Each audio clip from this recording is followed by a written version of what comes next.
রুমে যখন যাচ্ছিলাম তখন শুধু মনে হচ্ছিল আর মনে ফেরা হবে না বাড়ি। দিনটা ছিল 14ই ডিসেম্বর, মানে অনেকটা দেরি করেই ভিডিওটা আপলোড করলাম। তোমরা তো অনেকেই জেনে গেছো, আর জানো না তাদের জন্য আমি আবারও বলি, আমার হয়েছে ওভারিতে সিস্ট।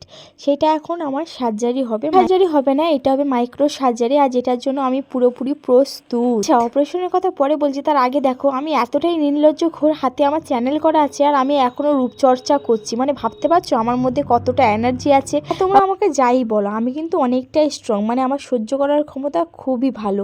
কারণ আমার ওটি আছে, আর কিছুক্ষণের পর আমি এখানে হাসছি, মুখে ক্রিম লাগাচ্ছি, আর মাকে দেখো বসে বসে গিলছে, মানে খাচ্ছে। আমি ওটাই বকছি যে আমি সকাল থেকে না খেয়ে আছি, যেহেতু আমার ওটি হওয়ার কথা ছিল 10টায়, তো এখন মোটামুটিভাবে 9:30 বেজে গেছে, বাট আমার ওটি হবে 1টার দিকে।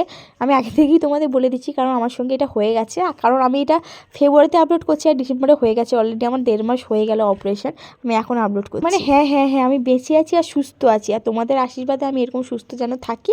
শুধু তোমাদের না, আমার মা বাবার আশীর্বাদে আমি সুস্থ আছি আর ভালোও আছি। তোমরাও ভালো থাকো, সুস্থ থাকো সব সময়। তো ওই যে বললাম আমার অপারেশন আছে, তাই আমার বাড়ির সবাই এসছে। বড়দির বাড়ি যেহেতু হাওড়াতে, যেহেতু বড়দি বিয়ে হয়েছে হাওড়া থেকে বড়দি এসছে, যেহেতু আমার অপারেশন আছে। বড়দি, জামাইবাবু, মানে বড় জামাইবাবু, বনি, এখানে আমার মেজদি, মেজ জামাইবাবু সবাই এসছে। বাবাও আছে, সঙ্গে আমার বাবুমশাইও আছে। তবে মার বাবুমশাই কিন্তু আগের দিন থেকেই ছিল রাতে। তো দেন এখানে সবাই বসে গল্প করছে, কিসের গল্প করছে আমি জানি না, বাট আমি দেখছি ওরা গল্প করছে। আর আমাদের বাবুমশাই আমার ক্যামেরা করছে, আর বলতে বলতে দেখ আমাকে ওটি ড্রেসটাও পরিয়ে দিয়েছে, মানে অপারেশন হওয়ার জন্য যে ড্রেসটা পরানো হয় ওটা কিন্তু পরিয়ে দিয়েছে। আমি এত ইঞ্জেকশন নিয়েছি, সব থেকে প্যানিক করেছে এই হাতে ইঞ্জেকশনটা, যেটা লেখা আছে 11টা 20, মানে 11টা 20 দিকে আমাকে ইঞ্জেকশনটা দিয়েছে। কিসের ইঞ্জেকশন জানি না, তবে খুব ব্যথা হয়েছে। বাইদাবে এটা হলো সে ঐতিহাসিক মুহূর্ত যখন আমাকে ওটি রুমে নিয়ে যাচ্ছিল। আর দেখো আমার সঙ্গে গুটি গুটি পায়ে কিন্তু বাবুমশাইও যাচ্ছে। বাবুমশাইয়ের ধারণা ছিল সে মনে আমার সঙ্গে ওটি রুমে যাবে, আমি শুয়ে থাকবো, সে মনে বসে বসে দেখবে আমার অপারেশন হবে, আমার পেট কাটা হবে। না, বুঝতে পারছি না ও আমার পেছন পেছন কেন যাচ্ছে। পাগলটা, আমার ভিডিওটাই হলো না, কি বলো তোমরা দেখতে পাচ্ছ না তো? মানে আমি ফাজলামিটা একটু প্রচুর করি, তাই ফাজলামিই করছি। এখন পর্যন্ত আমি ওটি রুমে যাচ্ছি, আর মুখের হাসিটা দেখেছো কতটা সুন্দরভাবে হেসে যাচ্ছি বলো তো। বকতে বকতে আমার অপারেশন হয়ে গেছে। বাই দ্য ওয়ে বকছি আমি একটু, কিন্তু আমার অপারেশন হতে টাইম লেগেছে 4 ঘন্টা। 4 ঘন্টা পর আমি অপারেশন থিয়েটার থেকে বাইরে এসেছি। দেন আমাকে এখন বেডে রেখে দিয়েছে, আর এই ভিডিওটা আমার লোলো ক্যাপচার করতে পারেনি, কি আর বলা যায়, ক্যামেরাম্যান বেকার। নার্সরুমে এসব করা অ্যালাউ ছিল না, তা যতটা পেরেছি ততটা ভিডিও হয়েছে। দেন আমাকে ওটি রুম থেকে বাইরে বের করিয়ে আমাকে আমার বেডে শুয়ে দিয়েছে। আর আমার অবস্থা দেখছো কেমন, পুরো মনে হচ্ছে আই এম জাস্ট ওয়াও, আর বলছি না। ফাজলামি হয়েছে, দেখো আমি এখানে সেন্সলেস, পুরো অজ্ঞান হয়ে পড়ে আছি না, মানে আমার হোঁশ নেই, কিন্তু আমার আঙুল ঠিক নাচছে, আঙুল নাচছে, পা নাচছে, অথচ আমার জ্ঞানই নেই। কি আজব নিচ্ছে, অনেক ফাজলামি করেছি। এবারটা সত্যি কথা বলি, আমি যখন ওটি রুমে ছিলাম আমাকে ওখানে একটা ইঞ্জেকশন পুশ করে, অতি অবশ্যই কোমরে আমাকে ইঞ্জেকশন দেয়নি, কারণ যেহেতু আমি অবিবাহিত তাই আমাকে কোমরে ইঞ্জেকশন দেয়নি। আমার হাতে একটা কি ইঞ্জেকশন দিল আমি জানি না, তবে আমি পুরোপুরি সেন্সলেস হয়ে গেছিলাম। কারণ আমি যখন ওটি রুমে যাই, ওনারা মানে যে স্যাররা ছিল বা নার্সরা ছিল সবাই আমার সঙ্গে খুব সুন্দরভাবে কথা বলছিল।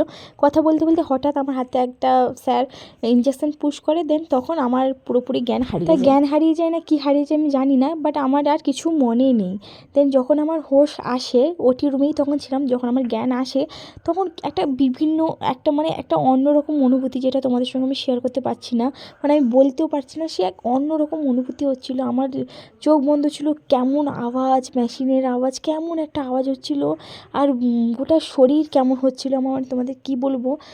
মানে আমার মনে হচ্ছে এই ওটি রুম থেকে ছুটে পালিয়ে যাবো, এরকমটা মনে হচ্ছিলো। বাট হাত পা আমাকে ধরে রেখেছে, বেঁধে রেখেছে। তারপরে পেটটা যেহেতু আমার মাইক্রো সার্জারি করেছে, আর পেটের মধ্যে একটা প্রচণ্ড টান লাগছে, মানে প্রচণ্ড ব্যথা লাগছে, মানে আমি বলছি না এই অনুভূতি আমি শেয়ার করতে পারছি না, তো এক অন্যরকম অনুভূতি। তো আমার মাইক্রো সার্জারি হয়েছে, তাই আমি 2 দিন নার্সিংহোমে ছিলাম, মানে শনিবার দিন ভর্তি হয়েছিলাম, রবিবার দিন আমার অপারেশন হয়েছে, সোমবার দিন আমি রেস্ট নিয়েছি। এই যে আজকে দেখছো মঙ্গলবার দিন মা আমাকে খাওয়াচ্ছে, শনিবার দিন খেয়েছিলাম রাতে, রবিবার দিন সারা দিন কিছু খাইনি, সারা রাত কিছু খাইনি। দেন রবিবার রাত 11:30টার পর আমার প্রচণ্ড ভমিটিং শুরু হয়, প্রচণ্ড ভমিটিং, মানে সে এক অজস্র বমি করেছি, মানে সেই সোমবার থেকে মঙ্গলবার পর্যন্ত টানা আমি, মানে রবিবারের রাত থেকে সোমবার পর্যন্ত আমি টানা 7-8টা বমি করেছি, আর প্রচণ্ড তেতো আর আষ্টে গন্ধ বমি হয়েছে। ভিডিওতে তোমরা দেখেছো আমার সঙ্গে, মানে আমার ওটি যেদিন হয়েছিল রবিবার, সেদিন আমার সঙ্গে মেজদি আর বড়দি ছিল, তারা জানে বিশেষ করে আমার সঙ্গে কি হয়েছে, আর আমি ওদের ওপরেই বমিটা করেছি। অ্যাটলিস্ট তারা ভালো করে জানে আমার বমির টেস্টটা কেমন। তো ওরা এখন ভিডিওটা দেখে গালাগালি করছে, কারণ প্রচণ্ড তেতো আর কেমন বাজে স্মেল ছাড়ছিল বমিটা, কী বলে, যেহেতু আমার পুরোপুরি খালি পেটে ছিলাম তাই পিত্ত পড়ে গেছিলো পেটে। আর দেন সোমবার দিন তো এই রবিবার তো সারা রাত এই হয়েছে, তারপর সোমবার দিন বড়দি হাওড়া চলে যায়, কারণ বনির ক্লাস ছিল, তাই বড়দি সোমবার দিন সকালে বেরিয়ে গেছে। আর মেজদিও সোমবার সকালে বেরিয়ে এসেছিলো, সোমবার রাতে আবার দেখা করতে গেছিলো আমার সঙ্গে নার্সিংহোমে। দেন মঙ্গলবার দিন আশ্রম থেকে আমাকে খাওয়া দিয়েছিল ভাত, মুসুরির ডাল আর একটা শাকের তরকারি, পালং টালং শাকের তরকারি, সঙ্গে একটা মাছও ছিল। ওটা খেয়ে আমি টাটা বাই বাই করে নার্সিংহোম থেকে চলে এসেছি। আর আমি ছিলাম কাঁথি নিউ লাইফ নার্সিংহোমে। তোমাদের যদি কোনো প্রবলেম হয় অতি অবশ্যই আমার সঙ্গে কন্ট্যাক্ট করো, কারণ আমি যে ডাক্তারবাবুর কাছে অপারেশন করেছি সত্যি খুব ভালো ডাক্তারবাবু, তাই বললাম, তাই তোমাদের সাজেস্ট করলাম আর কি। কারো কোনো প্রবলেম হলে অতি অবশ্যই জানিও। আর খুব ভালো ডাক্তারবাবুটার নাম হলো ডক্টর প্রণবেশ গাঙ্গুলি। আমাদের কাঁথি স্কুল বাজারে বসে ওনার চেম্বার, সুরক্ষা নার্সিংহোমের নিচে। দেন আজকে আমি বাড়ি এসেছি বলে আমার ওয়েলকাম করিয়েছে আমাদের লোলো, আর আমাদের বাবু মশাই খুব সুন্দর লিখেছে ওয়েলকাম হোম বাণী, আর ছোট্ট করে কেকও কেটেছে, খুব সুন্দর করে ডেকোরেশন করেছে। আর যেহেতু আজকে আমার শরীরটা ভীষণই খারাপ, যেহেতু আমার ওটি হয়েছে, আর এত বমি করার পর এখন না হালকা হালকা করে ওই বমিও পাচ্ছে, তাই আমি বসতেও পারছি না, আমার বিরক্ত লাগছে। আর এখানে দিদি জামাইবাবু এসেছিলো, যেহেতু আমি বাড়ি এসেছি তাই ওরাও আমার সাথে দেখা করতে এসেছিলো, আর কেক কাটিং করেছে, ও কেকটা খেয়ে বাড়ি চলে গেলো। আর এরা স্বামী স্ত্রী কী গল্প করছে আমি নিজেও জানি না, ঘরে প্রেম হয় না, এখানে প্রেম হচ্ছে এদের। তো আজকের জন্য এইটুকুনি, টাটা বাই বাই।